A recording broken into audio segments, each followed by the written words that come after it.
Labas rytas, kaip visada per pietus. Atsisveikiname su šitais blakių namais ir keliaujam tolyn. Vieną vabaliuką, kuris galimai yra blakė. Nu vėl papildėm degaliuką.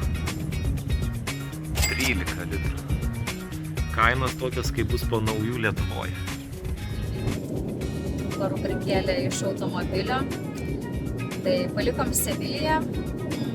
Jeigu kam nors būtų įdomu, ar verta Sevilijoje iš tikrųjų nuomotis dviračius, tai jeigu norite aplankyti tik tos objektus, kurie yra centre, tai tikrai ne, nes realiai dviračiai centre tik tai trukdo, kadangi yra labai daug turistų, net ir gruodžio mėnesį. O jeigu norite kažkur tai šiek tiek aplinkui pasivažinėti, tada taip, tada tikrai labai fainai. Dviračių takai Sevilijoje pačioje yra labai išvystyti, aišku, kokybė jų tai tikrai neprilygsta Vilniaus dviračių takams. Mano plane buvo iš tikrųjų pažymėta Kordoba, bet kadangi mes pabuvę Sevilijoje eilinį kartą supratom, kad mums miestai ne taip imponuoja ir aš netgi, jeigu kažkam irgi nepatinka miestai, tai nežinokit, tą Seviliją dienai užtenka net be nakvynės. Tai tiesiog dabar važiuojam link Granados, o jau mūsų keliai nuves, tai... Turim dar vieną gražią vietelę. Dar vienas nekilnojamo turto objektas. Padėk tą popierių. Man atrodo, kad čia kokio ūkininko ūkis buvo. Nežinau, bejoju, kad jau yra čia kažkas. Atidarykit! Šuo yra viduj. Gerai, šitas jau yra užimtas.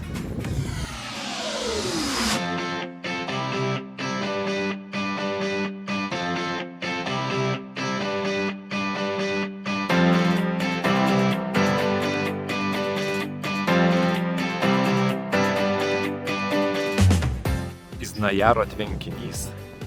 Bet labai kenčia pastaruoju metu šitas regionas nuo sausros. Todėl vandens beveik neturime. Ką tai reiškia? Tai reiškia, kad čia pastatyta užtvanka ir sumontuota hidroelektrinė negali veikti šiuo metu. Ir negali gaminti elektros gyventojams. Elektrinė yra 76 MW galios.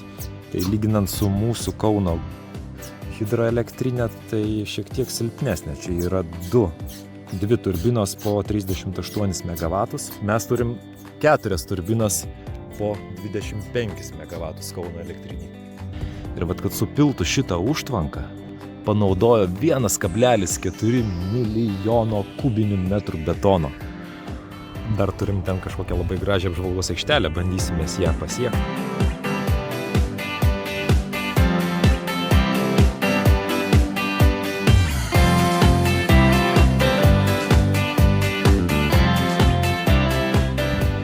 Pats Iznajaras žiauriai nusekė.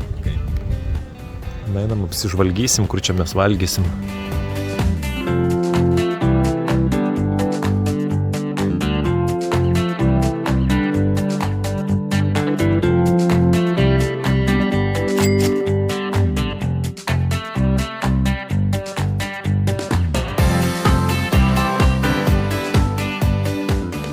Atvažiavome į hotelį pavadinimu Kruzamko hotelį restorantą Rūto dėl Poniento. Na, šį kartą gana paprastai. Su Jokūbu gyvensim dviese mes čia. Mergaitės irgi lygiai tokiam pačiam gyvensim. Berniukai su berniukais, mergaitės su mergaitėm šį kartą išsiskirsim.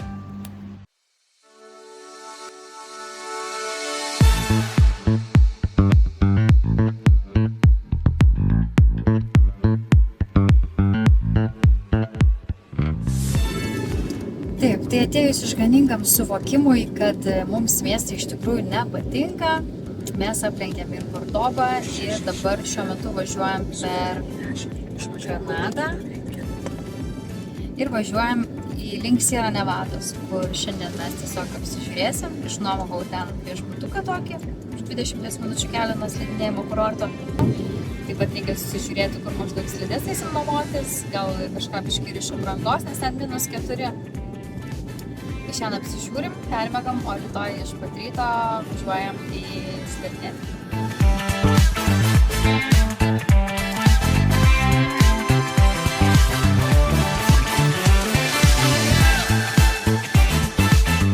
Atėjom iki slidžių ir aprangos nuomos punkto, kur pasižiūrėjau, kad labai neblogos kainos yra ir labai fainai, kad pasiūlė dabar mes galim išsimatuoti, tai čia viską išsimatavom, mums viską paruošė ir kai rytoj ryte atvažiuosim, galėsim tiesiog viską susirinkti ir eiti slidinėti.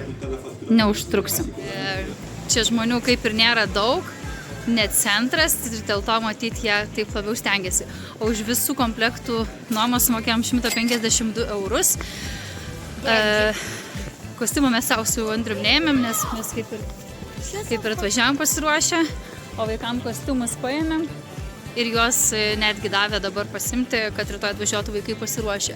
Jau viską apsižiūrėjom, išsiaiškinom, kur išsinuomosim dalykus ir atsisėdom truputį saulytėje pasimėgauti desertais ir kava. Vaidelis tai kaip slidinėjimo kurorte, tik kad sniego labai mažai. Inta norėjo pamiegot trobelėje kalnuose. Net visai trobelė, bet kalnuose. Nu gerai, tai atvykom mes į savo viešbutuką.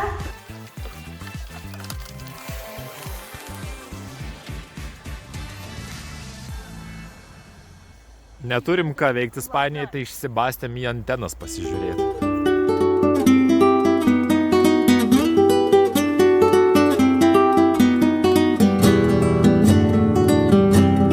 Ką spoksot čia tai?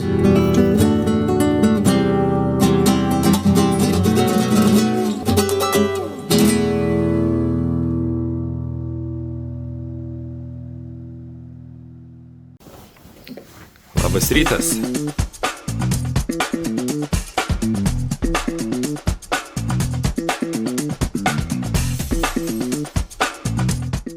Nuskanuojam tą QR kodą sunkiai sugeneruotą.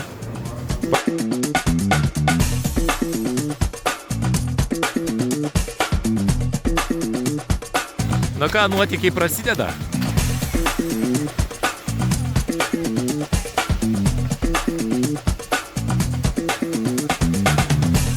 Aš labai sukaupiu visas jėgas ir man visai neblogai sekasi.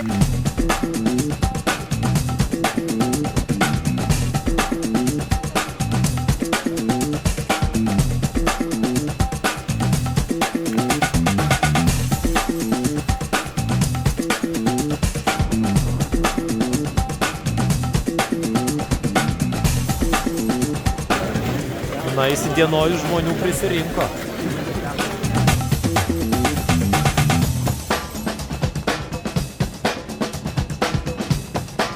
Šilta saulutė, daug smagiau.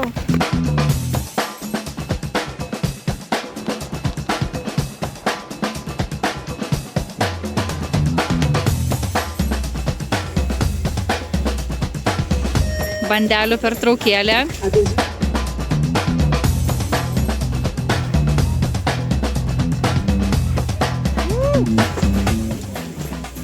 Labai geri.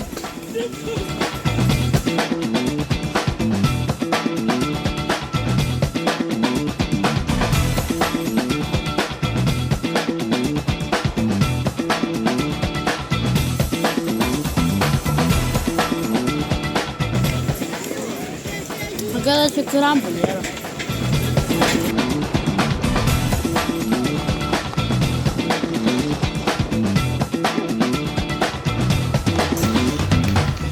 Gero, Sierra Nevada. Nežinom, ar kada čia sugrįšim. Greičiausiai, kad ne, bet labai rekomenduojam. Šiaip brangiai čia gaunasi, bet labai fainai. Kaip gali nenorėti Ispanijoje, kur visi skrenda tik įdegti ir pailsėti ir pagulinėti. Kaip gali netvaryti čia paslidinėti? Taip. Nežinau.